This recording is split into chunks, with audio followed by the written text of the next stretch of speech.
Kompas Petang kami lanjutkan, saya Cindy Permadi. Saudara Komisi Pemberantasan Korupsi (KPK) tengah menganalisa dugaan gratifikasi terkait temuan amplop untuk Menteri Kehutanan Raja Juli Antoni.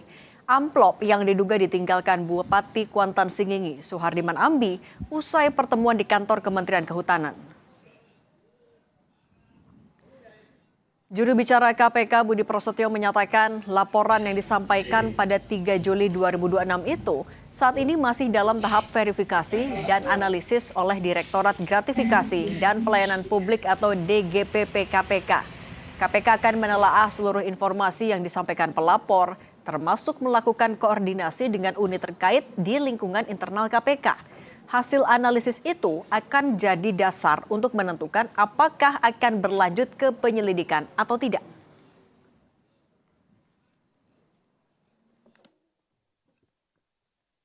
Pada Jumat pekan lalu, Pak Menhub Raja Juli telah menyampaikan pelaporan gratifikasi kepada KPK. Maka atas pelaporan tersebut, tim Direktorat Gratifikasi dan Pelayanan Publik akan melakukan verifikasi dan analisis, termasuk juga koordinasi di internal KPK.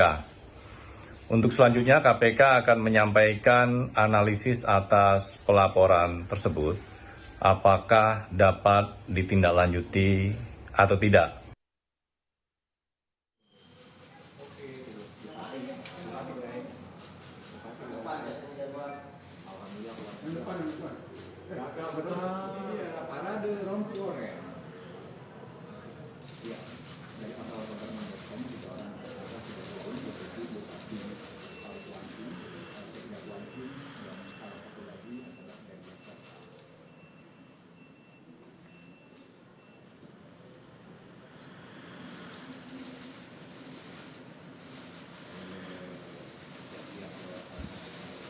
Buntut misteri amplop Bupati Kuansing, khususnya mengenai dugaan suap pelepasan kawasan hutan di Kabupaten Kuantan Singingi Riau, Komisi 4 DPR akan memanggil Menteri Kehutanan Raja Juli Antoni.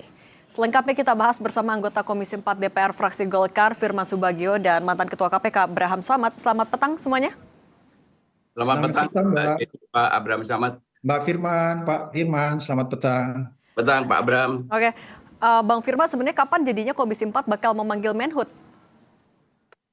Baik, pertama tentunya kami dari Komisi 4 sebagai mitra menyampaikan rasa prihatin yang sangat mendalam karena praktek-praktek seperti itu masih ada, dan ini juga merupakan bagian penting daripada kami Komisi 4 untuk melakukan peningkatan fungsi-fungsi pengawasan. Walaupun sudah selalu kami ingatkan kepada mitra-mitra kami tentang masalah korupsi, ini adalah menjadi bagian kita bersama untuk diatasi dan segera dicegah semaksimal mungkin. Nah, oleh karena itu terkait dengan masalah pemanggilan, tentunya kami dari Komisi 4 akan menyampaikan kepada rapat internal tahapan-tahapan atau jadwal untuk pemanggilan. Karena pemanggilan bagi saya adalah penting karena untuk mendapatkan klarifikasi langsung dari menteri yang melakukan itu. Nah, oleh karena itu nanti dari klarifikasi itu akan kita dengarkan dan kita harus menjunjung tinggi ajas praduga tidak bersalah. Namun tentunya mekanisme aturan hukum sesuai dengan Undang-Undang Tipikor itu apakah ketika ada pihak-pihak yang melakukan suap dan kemudian pengembaliannya itu tidak ke KPK, ini tentunya dari sisi aturan hukumnya itu seperti apa. Kalau sepengetahuan saya bahwa ketentuan-ketentuan yang diatur dalam Undang-Undang Tipikor, mohon nanti Pak Abraham Samad bisa lebih mengklarifikasi.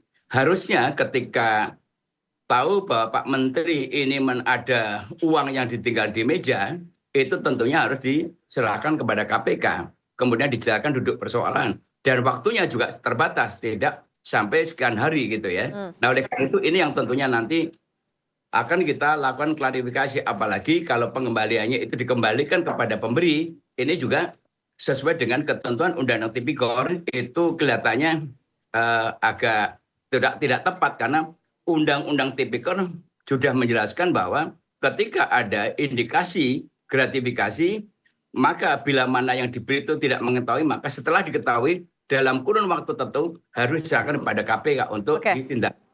Nah, Bang Firman, tapi sebagai mitranya dari Kementerian Kehutanan juga, agenda klarifikasi itu nantinya akan meliputi apa saja secara lebih spesifik sebagai gambaran? Ya tentunya kita minta penjelasan kepada Menteri secara langsung. Karena ini kan sudah menjadi temuan dan kemudian sudah menjadi isu publik. Oleh karena itu DPR sebagai anggota Dewan yang mempunyai fungsi pengawasan harus mendapat penjelasan secara langsung. Harapan kami adalah Pak Saudara Menteri bisa menyampaikan yang sejujur-jujurnya kepada kami. Sehingga nanti tidak ada hal-hal yang kita khawatirkan menimbulkan kontroversi.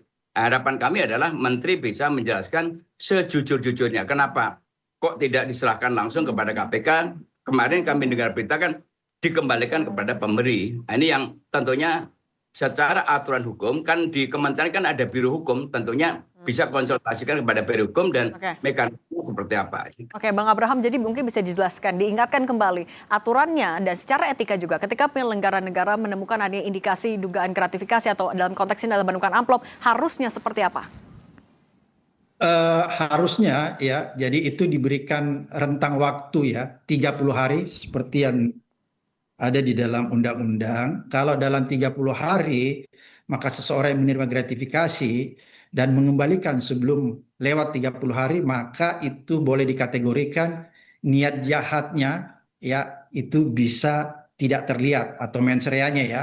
Artinya apa? Bahwa kalau dia mengembalikan sebelum 30 hari, maka dianggap pemberian yang dalam bentuk gratifikasi itu tidak bisa dipidana. Kira-kira seperti itu. Nah, kalau Tapi misalnya kalau dalam konteks ini, sorry Bang Abraham, ada jeda 10 hari dan dikembalikannya langsung ke orangnya, tidak dilaporkan ke KPK, berarti gimana sebagai penegak hukum melihat konteks peristiwa ini? Ini yang masalah karena menurut pemberitaan yang saya lihat bahwa ternyata waktu Menhub mengembalikan itu bukan dilaporkan kepada KPK, padahal mekanisme yang ada di dalam undang-undang ketika seorang penyelenggara negara menerima gratifikasi maka dalam rentan 30 hari dia harus ya melaporkan ke KPK. Kalau dalam tempo 30 hari dia tidak melaporkan ke KPK maka itu akan bisa ditindaklanjuti menjadi peristiwa pidana. Tapi kalau dia melaporkan dalam kurun waktu sebelum 30 hari, maka itu belum ada mens reanya. Tapi permasalahannya, Menhub dalam hal ini, ketika dia mengembalikan, itu dia mengembalikan kepada yang bersangkutan. Bukan dia melaporkan ke KPK. Itu yang saya lihat berita. Oleh karena itu sebenarnya ini bisa ditindaklanjuti menjadi sebuah tindak pidana. Ya. Oleh karena itu saya mendorong teman-teman KPK bahwa jangan cepat melihat ada pengembalian di dalam kurun 30 hari bahwa ini bisa dikategorikan sebagai upaya tidak terlihat niat jahatnya, tapi sekali lagi bahwa pengembalian ini bukan dilaporkan kepada KPK tapi justru dikembalikan kepada si pemberi. Oleh karena itu berarti unsur tindak pidananya itu bisa terpenuhi. Oke, nah berarti Bang Abraham untuk mencari ada atau tidaknya mens rea ini, apakah memang harus menunggu verifikasi dulu dari internal KPK, dari penyidik, atau langsung panggil aja sebenarnya? Kalau menurut pengalaman saya sebagai mantan ketua KPK dan berdasarkan undang-undang yang kita pahami bersama, dan saya yakin teman-teman di KPK, kelima komisioner KPK dan para penyidik-penyidik paham betul nih bahwa sebenarnya nggak perlu tuh tadi ada verifikasi dan lain sebagainya karena udah terbukti bahwa ketika Menhub menerima itu dia mengembalikan kepada yang bersangkutan, gitu ya, tidak melaporkan. Nanti setelah ribut-ribut baru dia melaporkan kepada KPK. Nanti dia mengetahui bahwa ada OTT ya, ada kasus OTT yang kena adalah bupati itu, maka baru dia melakukan upaya pengembalian pelaporan kepada KPK.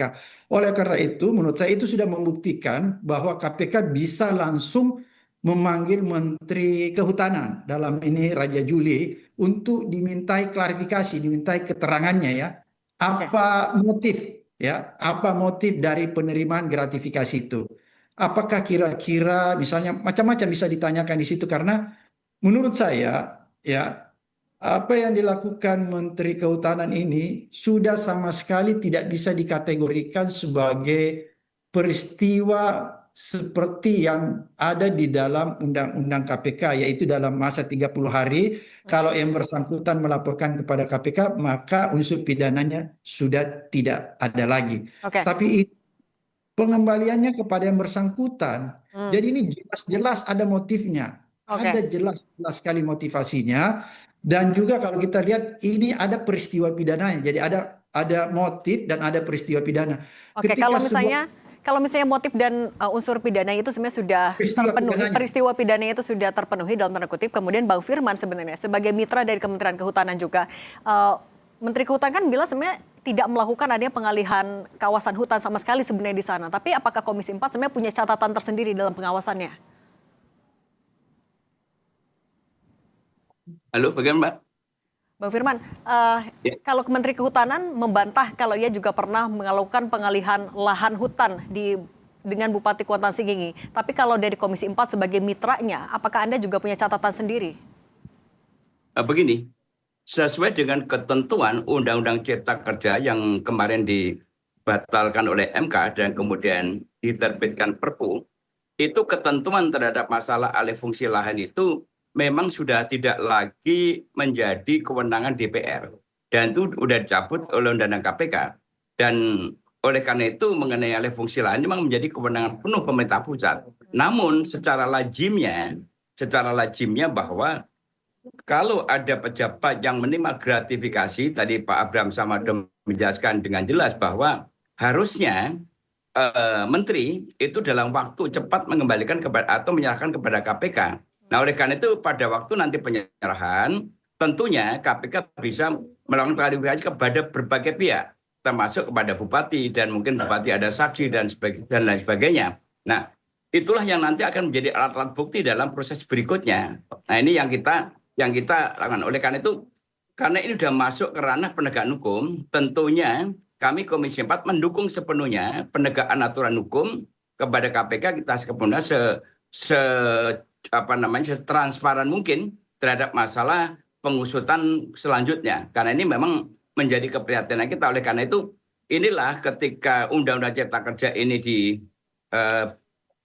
lakukan revisi mengenai kewenangan-kewenangan DPR sebagai fungsi pengawas, ini memang sekarang lagi sedang pembahasan lagi di DPR, apakah dengan adanya kewenangan pengawasan yang dicabut ini apakah perlu kita kembalikan lagi sehingga untuk alih fungsi lahan itu ada fungsi kontrol dari lembaga legislatif. Baik. Bang Firman Subagio dan Bang Abraham Samad, terima kasih sudah berbagi pandangan bersama kami di Kompas Petang. Sehat selalu semuanya. Selamat petang. Saudara, duel dua tim raksasa Eropa akan tersaji di babak 16 besar Piala Dunia 2026. Tim Samba Eropa Portugal akan berhadapan dengan tim Matador Spanyol. Siapa yang akan bersinar malam nanti? Ronaldo atau Lamine Yamal?